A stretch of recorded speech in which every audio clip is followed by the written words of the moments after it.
Imagine this.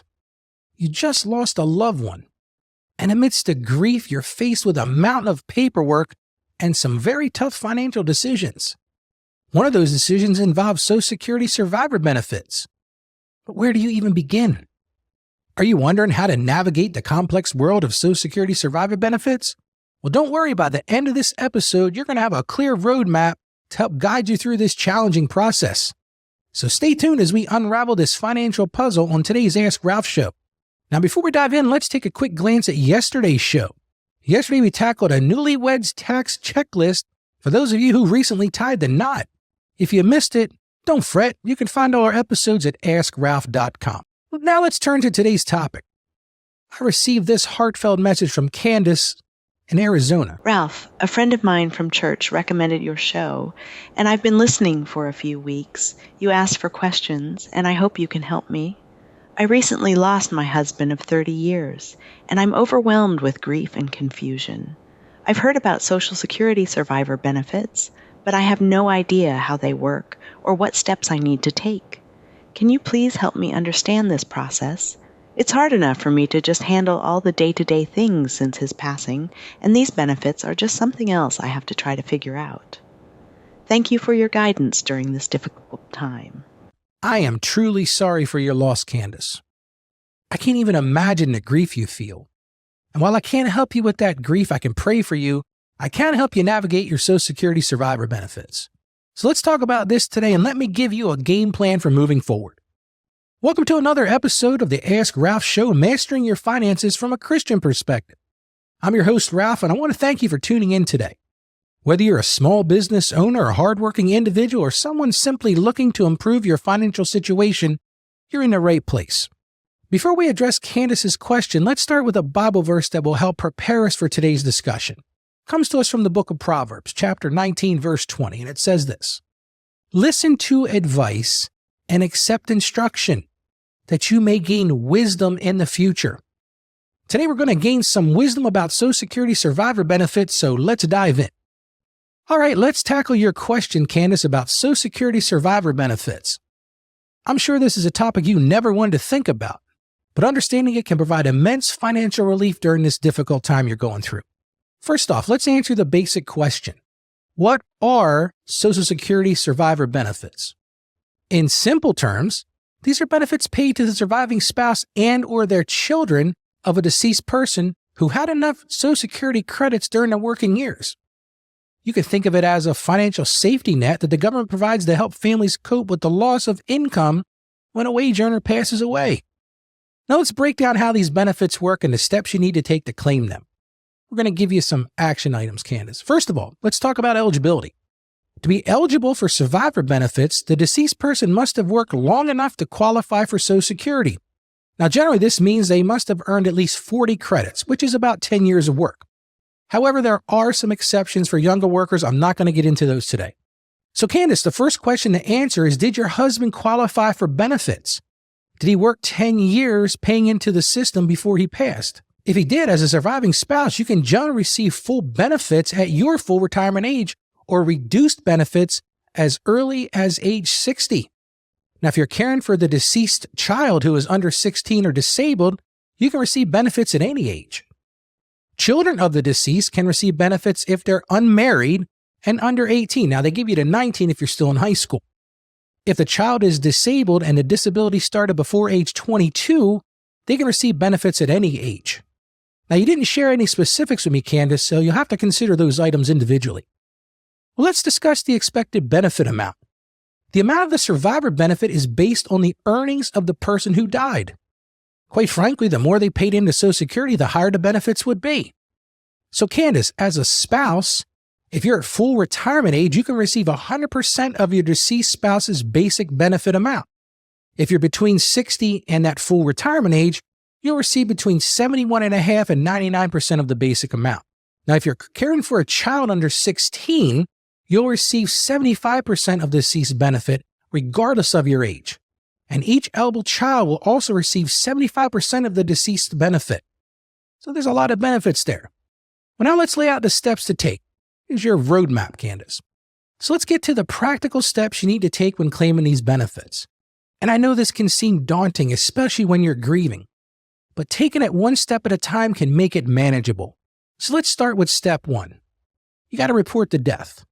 The first thing you need to do is report the death to the Social Security Administration. Now, in most cases, the funeral home will report the death for you. If they didn't, you'll need to call the SSA. And I'm going to give you that number right now. It's 1-800-772-1213, or you can visit your local Social Security office. Let's move on to step number 2, and that's gather necessary documents. You'll need to provide several documents when applying for survivor benefits. Let me give you a quick list of these. These typically include proof of death. That's what we call a death certificate. So here's a pro tip. When you're working with a funeral home, make sure to get at least 6 or more copies of the death certificate. You'll need these for many things. We went through this with my mother-in-law. We're doing a lot of pre-planning for her, and we made sure to tell the funeral home that we're going to need so many copies of that death certificate. The next thing you're going to need is your Social Security number and the deceased person's Social Security number. You're also going to need your birth certificate. They're going to ask you for your marriage certificate if you're a surviving spouse. If you've got dependent children, you're going to need the Social Security numbers and the birth certificates for each of those dependent children. You're also going to need the deceased person's W-2 forms or federal self-employment tax return for the most recent year. You want to give them that so that it can give you that full balance of those earnings. And finally, you're going to need the name of your bank and your account number for direct deposit because you want to get your money. Let's move on to step number 3, and that's applying for benefits. Here's the thing I didn't even know about. You cannot apply for survivor benefits online. You can do a lot of things online with Social Security, but you can't apply for those benefits. So you need to either call the Social Security Administration or make an appointment at your local Social Security Administration office.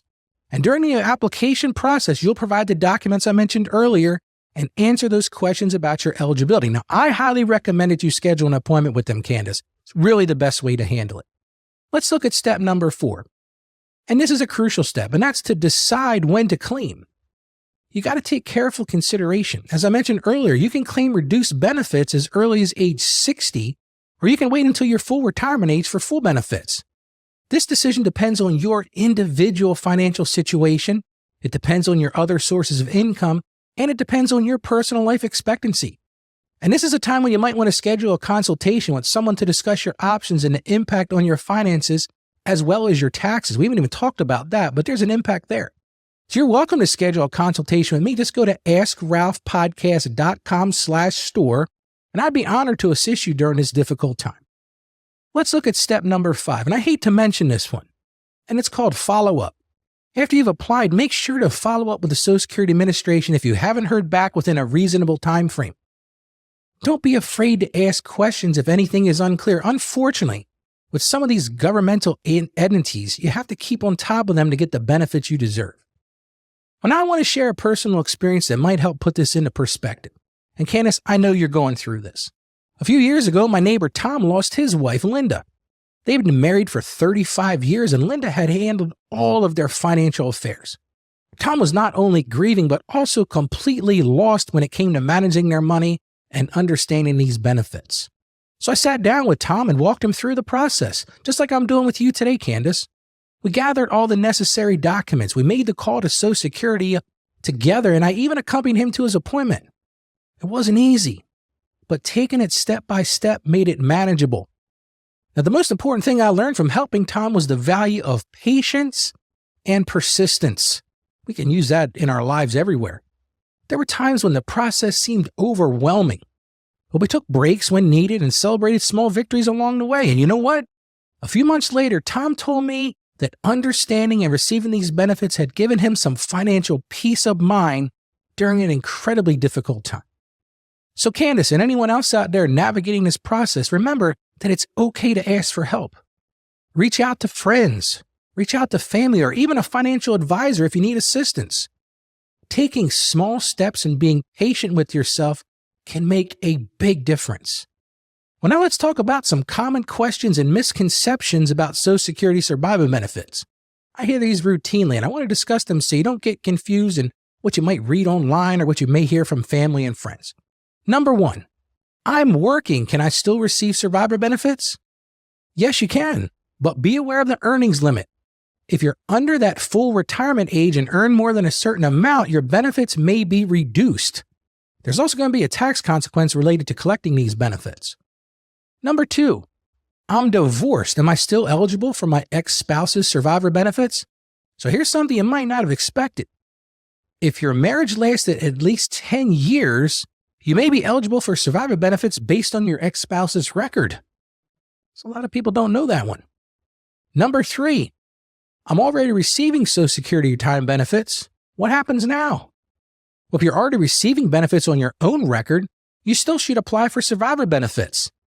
The SSA will pay you the higher of the two benefits, not both. So this may be an opportunity to increase your benefits for the rest of your life, so you don't want to miss that one. Number 4, we talked about this a little earlier. Do I have to pay taxes on survivor benefits? I'm going to say possibly. Like other Social Security benefits, survivor benefits may be taxable if your total income exceeds certain thresholds. This is where effective tax planning is critical and something I am certainly able to help you plan for and understand if you schedule an appointment with me. And number 5, I thought this one was kind of humorous, and with this heavy topic today, the question is, can I receive survivor benefits for more than one person? And the answer is no, you can't receive multiple survivor benefits. If you're eligible for benefits on more than one person's record, you'll get the higher of the two amounts. Remember, these benefits are there to help you during a difficult time, so don't hesitate to claim what you're entitled to. Well, let's recap what we've covered today.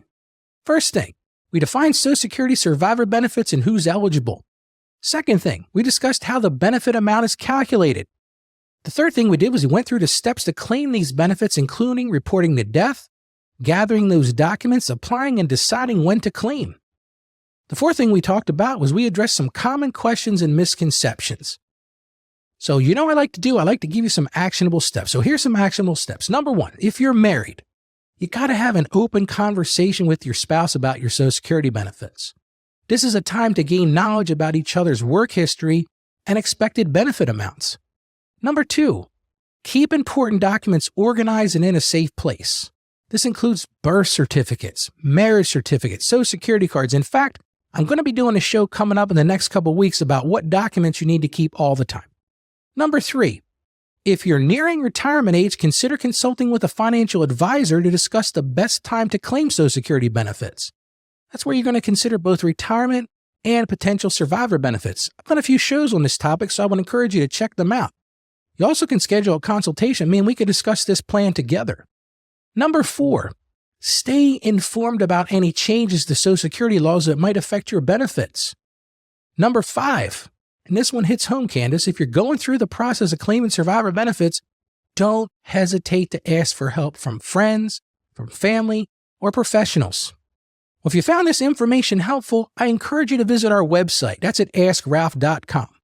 I want you to join our community and share this episode with others who might benefit from it. Remember, when you join our email list, you'll get a free copy of my book, Mastering Your Finances. It's a $10 value on Amazon, but it's yours absolutely free when you sign up, so go do that now. Now, tomorrow we'll be tackling another important financial question, and that's this one. Should I refinance my auto loan? And Ralph, how do I even do it? Well, tune in to learn how you could potentially save money on your car payments. I might just have some advice to save you some serious cash. Well, as we wrap up today's episode, I want to remind you all to keep sending in your questions. The whole point of Ask Ralph is to answer your burning financial questions from a Christian perspective. Your questions truly drive this show, and I'm here to help you navigate your financial journey. My passion is to help you and show you how to attain financial success and live out your dreams. So if you have a question like Candace had, you can email me at ralph@askralph.com. Or you can visit our website, like I mentioned, askralph.com, and click on the microphone icon, and you can record your message. I would be honored to answer your question, so why not reach out today? Let me close with this. Remember, dealing with finances after losing a loved one can be overwhelming, but you're not alone. Lean on your faith. Seek support from your community, and don't be afraid to ask for help when you need it. Candace, I hope you feel a little more secure today, armed with the knowledge of how to navigate this new season of your life. Well, thank you for listening to the Ask Ralph Show. As I always say, stay financially savvy, and God bless you.